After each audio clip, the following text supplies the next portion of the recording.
नमस्कार दोस्तों, मेरा YouTube channel study with liberty में आप लोगों का स्वागत है। दोस्तों, आज मैं आप लोगों को 12वीं की केमिस्ट्री का अध्याय 2 विलयन पढ़ाऊंगा। तो सबसे पहले ये जानते हैं कि ये विलयन होता क्या है। तो विलयन जो है दोस्तों, दो या दो से अधिक पदार्थों का समांगी मिश्रण होता है। समांगी मिश्रण का अर्थ ये है कि आप जैसे मान लीजिए कि शक्कर और पानी का विलयन बना लीजिए आप। तो क्या है कि आपका पानी में आप शक्कर को घोल रहे हैं, तो देखिए शक्कर डालिए, पानी जो है में शक्कर घुलता जाएगा। लेकिन एक ऐसा स्थिति आएगा कि शक्कर आपको घुलना बंद कर देगा। मान लीजिए आपका 1 गिलास पानी है, उसमें आप 1 कटोरी शक्कर डालेंगे और मान लीजिए तो कहीं ना कहीं तो घुलेगा, और आप 1 गिलास पानी में 1 गिलास शक्कर डाल दिए तो क्या वो घुल पाएगा? नहीं घुल पाएगा। तो आपका जो मैं बोल रहा हूँ समांगी मिश्रण, उसका अर्थ ये है कि आपको उतनी ही मात्रा लेना है जितना उसमें घुल सके। तो दोस्तों, विलयन का परिभाषा होता है दो या दो से अधिक पदार्थों का समांगी मिश्रण विलयन कहलाता है। और विलयन के 2 घटक होते हैं, एक होता है विलायक और दूसरा होता है विलेय।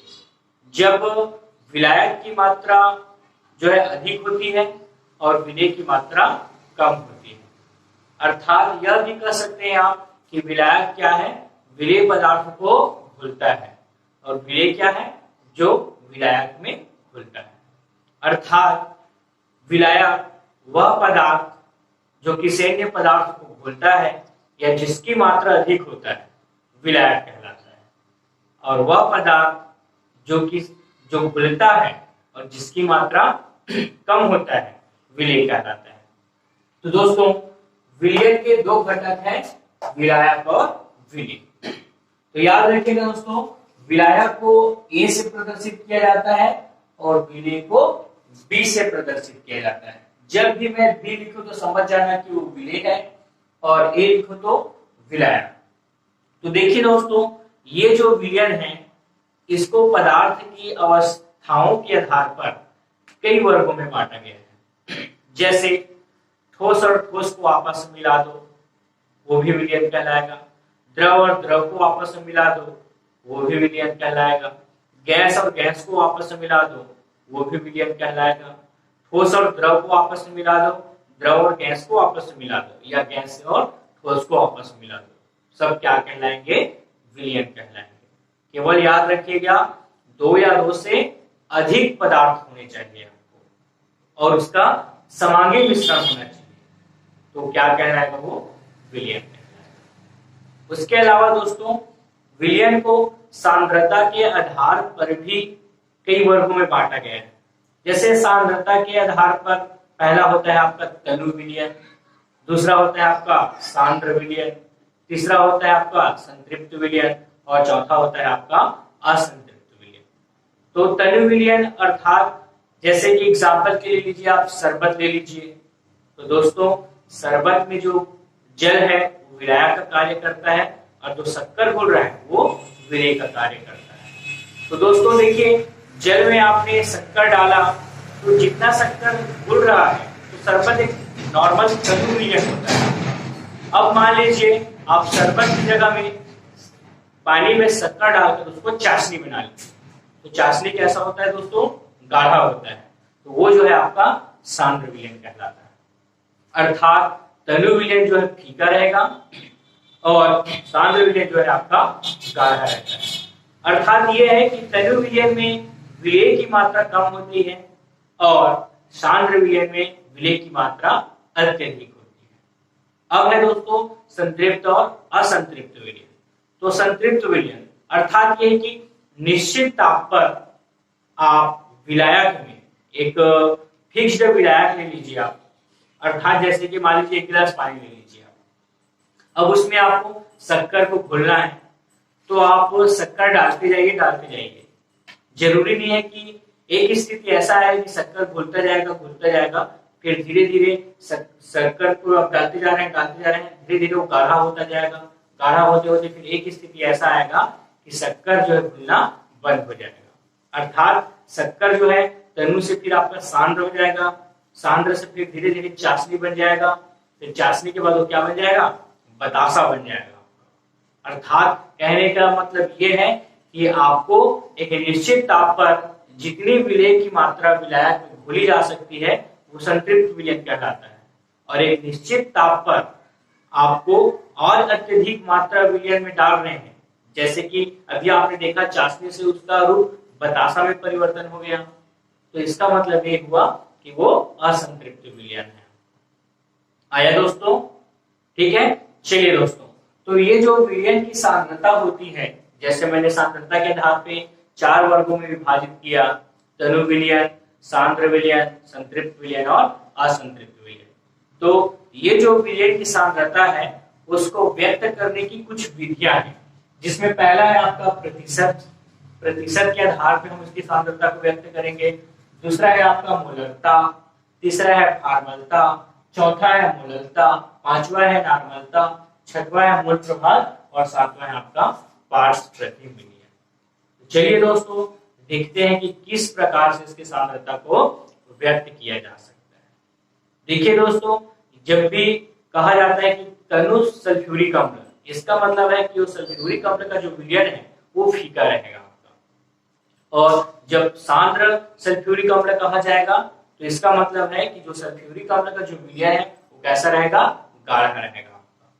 तो चलिए दोस्तों, सबसे पहला टॉपिक है हमारा प्रतिशत। तो देखिए दोस्तों, विलयन के 2 घटक होते हैं, विलायक और विलेय। जिसकी मात्रा अधिक होती है उसे विलायक कहा जाता है, और जिसकी मात्रा कम होती है उसे विलेय कहा जाता है। और विलेय और विलायक मिलकर ही क्या होता है, विलयन बनता है। तो देखिए दोस्तों, इसके आधार पर मैं आपको प्रतिशत, मोलरता, फार्मलता, मोलरता, नॉर्मलता, मोल प्रभाव और पार्ट्स प्रति मिलियन की को परिभाषित करता हूं। तो सबसे पहला है दोस्तों प्रतिशतता। तो देखिए प्रतिशत कैसे निकाला जाएगा। जो भी विलयन आपका बना है उस विलयन को आप 100 मान के चलिए। जैसे हम लोग किसी भी चीजों का गणना करते हैं तो मान के चलते हैं कि वो 100% है, फिर वो 100% में देखते हैं कि कितना परसेंट क्या क्या मिलाया गया है। मान लीजिए एक विलयन ले लेता हूं, जैसे कि मान लीजिए हमको शरबत बनाना है, तो शरबत में हम शक्कर भी डाल सकते हैं, नमक भी डाल सकते हैं, इनो भी डाल सकते हैं, साथ ही साथ नींबू भी डाल सकते हैं। तो पूरा जो शरबत है उसको मान लीजिए आप 100% है। तो अब उसमें ये देखना है कि जो जल जो विलायक का कार्य कर रहा है उसमें कितना परसेंट आपको विलायक था, फिर शक्कर कितना परसेंट है, नमक कितना परसेंट मैंने मिलाया, नींबू का कितना प्रतिशत है, इनो का कितना प्रतिशत है। अर्थात सभी का प्रतिशत मिलाकर ही 100% बनता है। तो उसी प्रकार से दोस्तों यहाँ पे यदि मैं आपको विलयन का 100 भाग कह रहा हूं, इसका मतलब यह है कि उसमें विलायक का भाग और विलेय का भाग दोनों शामिल है। विलायक और विलेय दोनों का भाग मिल करके विलयन का 100 भाग बनता है। तो देखिए दोस्तों, विलयन के 100 भाग में जो विलेय का हिस्सा है, अर्थात विलेय पदार्थ का जो भाग है, उसे प्रतिशत कहा जाता है। प्रतिशत जो है आपका 4 प्रकार का होता है। पहला होता है द्रव्यमान प्रतिशत। द्रव्यमान प्रतिशत में द्रव्यमान के अनुसार से लिया जाता है। दूसरा होता है आयतन प्रतिशत, जिसमें आयतन के अनुसार से लेंगे। आपका तीसरा होता है द्रव्यमान में आयतन, और चौथा होता है आयतन में द्रव्यमान।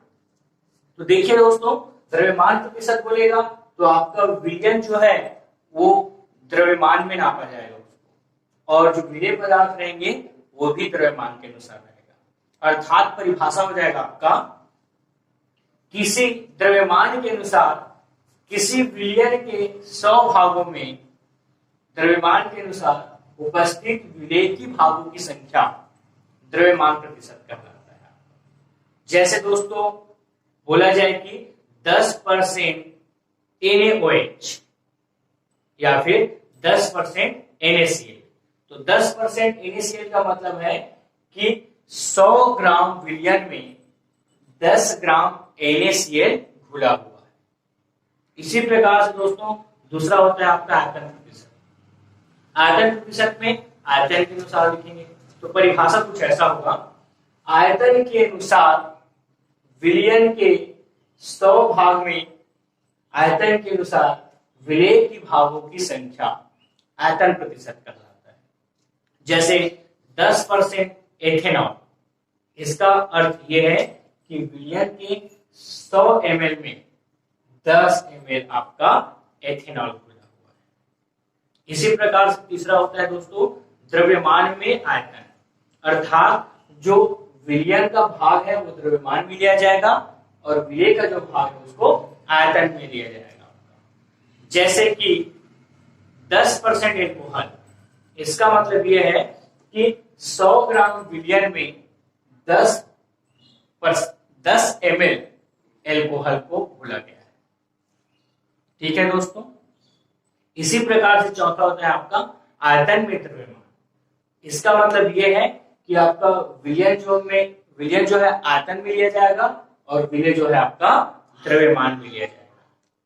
जैसे कि आपका विलियन जो है आपका टोटल आपका कितना होगा 100 ml। अब इसमें आपका जो विलेय है जैसे कि 10 ग्राम शक्कर, इसका मतलब यह है कि 100 ml शरबत में 10 ग्राम शक्कर घुला हुआ है। तो देखिए दोस्तों इसका सूत्र कुछ इस प्रकार से होगा, प्रतिशत बराबर हो जाएगा ये विलियन का भाग बटे विलेय का भाग, विलियन का भाग बटे विलेय का भाग गुना 100, क्योंकि आप परसेंटेज निकाल रहे हैं तो 100 को गुना करना पड़ता है। तो देखिए दोस्तों यदि आपको द्रव्यमान परसेंटेज पूछे तो द्रव्यमान प्रतिशत का मतलब है कि आपको विलेय का भाग भी द्रव्यमान में लेना है, विलयन का भी भाग द्रव्यमान। तो देखिए दोस्तों द्रव्यमान के अनुसार हो जाएगा, विलेय को B से प्रदर्शित किया जाता है, विलायक को A से, और जो द्रव्यमान होते हैं उसको W से प्रदर्शित किया जाता है।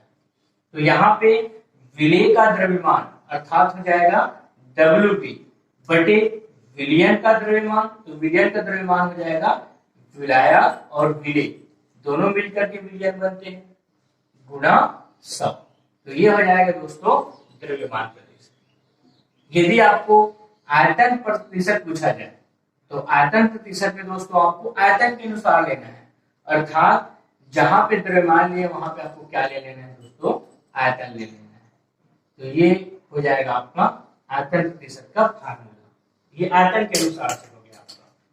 जब द्रव्यमान में आयतन बोला जाए दोस्तों, द्रव्यमान में आयतन कहा जाए तो इसका फार्मूला हो जाएगा आपका आयतन बोला गया है, द्रव्यमान में आयतन। तो सबसे पहले द्रव्यमान विलियन का द्रव्यमान हो जाएगा WA WB, और आयतन तो आपका हो जाएगा विलेय का आयतन, तो विलेय का आयतन VB गुणा 100।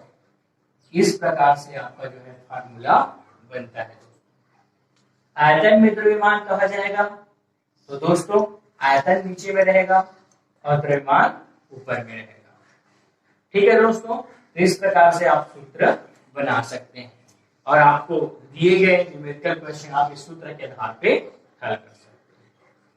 दूसरा होता है दोस्तों मोलरता। मोलरता में क्या है, विलियन जो है टोटल 1 लीटर होता है। तो इस 1 लीटर विलियन अर्थात 1 लीटर में विलायक और विलेय दोनों की मात्रा है, दोनों की मात्रा मिलकर के बना है आपका 1 लीटर। तो इस 1 लीटर विलियन में विलेय की मोलों की संख्या, 1 लीटर विलियन में विलेय की मोलों की संख्या को मोलरता कहा जाता है। और मोलों की संख्या को दोस्तों M से प्रदर्शित किया जाता है और इसका फार्मूला होता है W बटे M, जहां W आपका द्रव्यमान है और M जो है आणविक द्रव्यमान है। तो देखिए दोस्तों जैसे आपको 10 ग्राम NaCl कहा जाता है, इसका मतलब ये हुआ कि 10 ग्राम जो है आपका W है और NaCl, तो NaCl का आप अणु भार निकालेंगे। जैसे Na का होता है आपका 11 दूनी 22 और Cl का होता है 17 दूनी 34, दोनों को जोड़ेंगे तो आपका अणु भार निकलेगा। तो ग्राम भार बटे अणु भार से मिलकर बनता है आपका मोलों की संख्या। दोनों का भाग कर देंगे, ग्राम में दिया रहेगा पदार्थ की मात्रा उसको और उसका जो अणु भार है उसको, दोनों को आपस में डिवाइड करने पर आपको मोलों की संख्या निकल जाएगा। तो देखिए दोस्तों यहाँ पे जो आपका मोलरता है वो है आपका 1 लीटर विलयन में कितना विलेय की मोलों की संख्या है, वो क्या कहलाता है आपका मोलरता कहलाता है। मतलब परिभाषा ये हो जाएगा कि 1 लीटर विलयन में उपस्थित विलेय पदार्थ के मोलों की संख्या मोलरता कहलाता है। तो देखिए दोस्तों इसका फार्मूला हो जाएगा, मोलरता को कैपिटल एम से प्रदर्शित करते हैं तो फार्मूला हो जाएगा आपका विलेय की मोलों की संख्या, विलेय की मोलों की संख्या बटे विलयन का आयतन। ये देखिए 1 लीटर है आयतन, विलयन का लीटर में आयतन। तो देखिए दोस्तों फार्मूला हो जाएगा विलेय की मोलों की संख्या बटे विलयन का लीटर में आयतन। तो देखिए मैंने विलयन का आयतन लिया है लीटर में। तो दोस्तों मोलों की संख्या को प्रदर्शित किया जाता है एन से, और चूंकि विलेय है तो विलेय को दर्शाते हैं बी से, और आयतन को प्रदर्शित किया जाता है वी से। यहाँ पे देखिए दोस्तों आयतन जो है लीटर में लिया हूं मैंने। यदि आप आयतन को मिलीलीटर में लेते हैं तो यहाँ पे आपको 1000 का गुणा करना पड़ेगा।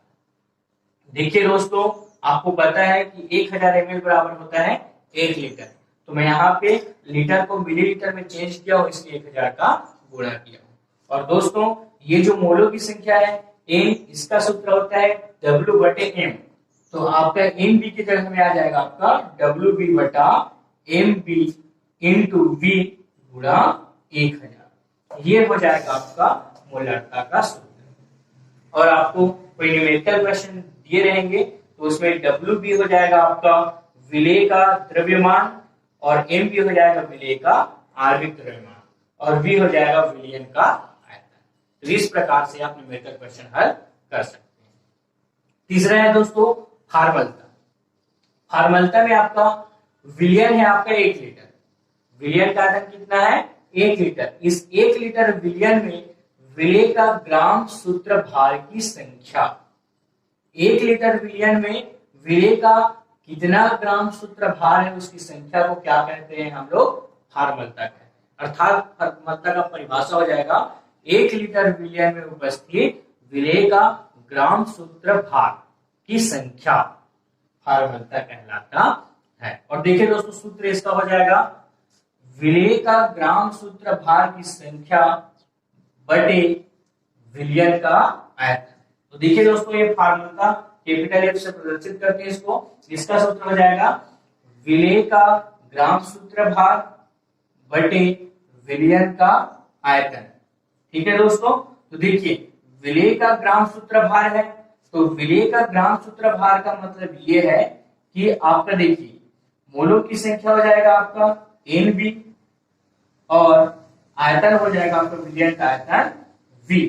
साथ में आपको ग्राम सूत्र भार बोला है तो यहाँ पे हम लोग GM लिख देंगे। ये GM प्रदर्शित करता है उसके ग्राम सूत्र भार को प्रदर्शित करता है। अर्थात आपको इसमें मोलों की संख्या भी रहेगा, और मोलों की संख्या में आप जो उसका एक्चुअल जो ग्राम सूत्र भार है उसको आप लोग भाग करेंगे, जो द्रव्यमान के रहेगा, तो ये आपका कहलाता है फार्मलता। तो फार्मलता का सूत्र हो जाएगा दोस्तों विलेय का ग्राम सूत्र भार अर्थात NB बटा GM और विलयन का आयतन V। तो ये V जो है आपका लीटर में है, इस लीटर को आप मिलीलीटर में चेंज करेंगे तो आपको 1000 का गुणा करना पड़ेगा। तो NB का सूत्र तो आपको पता है दोस्तों, NB का सूत्र हो जाता है WB बटा MB इंटू V, और साथ में GM है तो आप GM भी लिख दीजिएगा, गुणा हो जाएगा आपका 1000। ठीक है दोस्तों, इसके बाद आता है आपका चौथा मोलरता। मोलरता में विलयन का आयतन नहीं लेते, मोलरता में हम लोग लेते हैं विलायक का आयतन, अर्थात 1 किलोग्राम विलायक में उपस्थित विलेय की मोलों की संख्या। देखिए दोस्तों ध्यान दीजिएगा, मोलरता में विलयन का आयतन लिया जाता है जबकि मोलरता में विलायक का आयतन लेते हैं। तो देखिए वो भी विलायक का आयतन जो किलोग्राम में रहेगा, इसमें विलयन का आयतन लीटर में रहता है। तो देखिए दोस्तों इस प्रकार से परिभाषा हो जाएगा कि किसी विलयन में उपस्थित विलायक के 1 किलोग्राम में उपस्थित विलेय की मोलों की संख्या मोलरता कहलाता है। तो सूत्र हो जाएगा, मोलरता को स्मॉल m से प्रदर्शित करते हैं दोस्तों विलेय की मोलों की संख्या बटे विलायक का किलोग्राम में मात्रा। तो देखिए दोस्तों, विलायक की मात्रा किसमें रहेगा? किलोग्राम में। तो विलेय की मोलों की संख्या का सूत्र होता है दोस्तों NB, और विलायक की मात्रा, तो विलायक की मात्रा वो भी किसमें रहेगा? किलोग्राम में रहेगा आपका। तो विलायक की मात्रा को प्रदर्शित करते हैं हम लोग WA से। WA क्या है आपका? द्रव्यमान है, क्योंकि किलोग्राम में दिया है तो द्रव्यमान। देखिए W क्या होता है? द्रव्यमान। A है विलायक, विलायक का द्रव्यमान, और इसमें है ये किलोग्राम। यदि आप इसको ग्राम में बदलेंगे, इसमें ग्राम में, तो यहाँ पे 1000 का गुणा हो जाएगा, क्योंकि 1000 ग्राम बराबर होता है 1 किलोग्राम। देखिए दोस्तों, फिर से सूत्र लगा दीजिए। NB का सूत्र होता है WB बटा MB, साथ में नीचे में है WA और गुणा 1000। तो ये आपका सूत्र हो जाएगा मोलरता का सूत्र। नेक्स्ट है दोस्तों नॉर्मलता। नॉर्मलता में विलयन 1 लीटर होता है, अर्थात विलयन का आयतन 1 लीटर विलयन में उपस्थित विलेय का ग्राम तुल्यांकों की संख्या। मतलब ये है नॉर्मलता मतलब होता है नॉर्मल, कि 1 लीटर टोटल विलयन है तो उसमें कितना ग्राम विलेय है। जैसे आपका टोटल 1 लीटर शरबत बना है, तो उस शरबत में कितना ग्राम शक्कर घोला गया है, वही नॉर्मलता कहलाता है। नॉर्मलता मीन्स नॉर्मल 1 लीटर विलयन में कितना ग्राम आपने शक्कर घोला। देखिए दोस्तों, परिभाषा कुछ इस प्रकार से हो जाएगा। किसी विलयन की 1 लीटर में उपस्थित विलेय का ग्राम तुल्यांकों की संख्या नॉर्मलता कहलाता है। इसे कैपिटल M से प्रदर्शित करते हैं, तो सूत्र हो जाएगा आपका विलेय का ग्राम तुल्यांकों की संख्या बटे विलयन का आयतन, किसमें? लीटर में। तो विलेय का ग्राम तुल्यांक संख्या है आपका, तो वजन क्या रहेगा आपका? ग्राम में जो रहता है उसको किसमें लिखते हैं दोस्तों? W से लिखते हैं। तो यहाँ पे सूत्र हो जाएगा आपका विलेय के लिए है तो WB बटे विलयन का आयतन, तो विलयन का आयतन हो जाएगा V। अर्थात यदि विलयन का आयतन आपके लीटर में है, इसको मिलीलीटर में चेंज करेंगे तो इसमें यहाँ पे 1000 का गुणा हो जाएगा। ये हो जाएगा दोस्तों नॉर्मलता। और इसके बाद आता है दोस्तों आपका पार्ट्स प्रति मिलियन। पार्ट्स प्रति मिलियन का अर्थ है कि आपका विलयन जो है 1 मिलियन मतलब 1 लाख आपका मिलियन में होना चाहिए। विलयन की मात्रा, विलयन की मात्रा मिलियन में रहेगा, और उस मिलियन में विलेय की मात्रा अति अल्प रहेगा, थोड़ा सा मात्रा है। मतलब एक मिलियन विलयन में आपने थोड़ा सा मात्रा शक्कर डाल दिया है, तो उस अति अल्प मात्रा बहुत कम है, अर्थात आप उसको नगण्य कर सकते हैं, उसकी गिनती नहीं कर सकते हैं, तो उसको कहा जाता है आपका पार्ट्स प्रति मिलियन। मतलब 1 मिलियन विलयन में विलेय की अति अल्प मात्रा को पार्ट्स प्रति मिलियन कहा जाता है। यदि सूत्र बनाना चाहें तो आप इसका भी सूत्र लिख सकते हैं, विलेय का अति अल्प मात्रा बटे विलयन का 1 मिलियन भाग। अर्थात 1 मिलियन से क्या कर देंगे? विलेय की अति अल्प मात्रा का भाग कर देंगे, तो सूत्र बन जाएगा आपका पार्ट्स प्रति मिलियन का। नेक्स्ट है दोस्तों मोल प्रभाज। मोल प्रभाज जो है दोस्तों, देखिए विलयन के 2 घटक हैं, विलेय या विलायक। तो आपको मोल प्रभाज में कोई भी एक घटक लेना है, चाहे आप विलेय लो चाहे विलायक। किसी भी एक घटक के मोलों की संख्या ले लेना, चाहे आप विलेय के मोलों की संख्या लेना चाहे विलायक के मोलों की संख्या, बटे विलयन की कुल मोलों की संख्या। विलयन के कुल मोलों की संख्या अर्थात विलेय और विलायक दोनों शामिल है। तो देखिए दोस्तों, विलयन के किसी एक घटक विलेय या विलायक के मोलों की संख्या तथा विलयन के कुल मोलों की संख्या के अनुपात को मोल प्रभाज कहा जाता है, और इसे x से प्रदर्शित करते हैं। ठीक है दोस्तों, यदि आप विलेय का मोल प्रभाज निकालेंगे, किसका निकालना है दोस्तों? विलेय का मोल प्रभाज। तो विलेय को प्रदर्शित किया जाता है b से, मोल प्रभाज को x से, तो सूत्र हो जाएगा xb बराबर विलेय का मोल प्रभाज निकाल रहे हैं तो विलेय की मोलों की संख्या लेना है, तो विलेय की मोलों की संख्या हो जाएगा NP। और विलयन के कुल मोलों की संख्या, तो विलयन के कुल मोलों की संख्या में विलायक भी शामिल है, विलेय भी शामिल है, तो दोनों का आपका क्या आ जाएगा, ये हो जाएगा विलयन की कुल मोलों की संख्या। इसी प्रकार से आप यदि विलायक का मूल प्रभाज निकालेंगे दोस्तों, तो विलायक का मूल प्रभाज, तो विलायक का आपका मूल प्रभाज क्या हो जाएगा, x से प्रदर्शित करते हैं मूल प्रभाज को, विलायक है इसलिए a लिख दिया मैंने। तो विलायक का मूल प्रभाज ले रहे हो तो विलायक के मूलों की संख्या लेना होगा, तो यहाँ पे विलायक के मूलों की संख्या हो जाएगा n, और बटे में विलयन के कुल मोलों की संख्या, तो विलयन के कुल मोलों की संख्या हो जाएगा विलायक के मोलों की संख्या प्लस विलेय के मोलों की संख्या।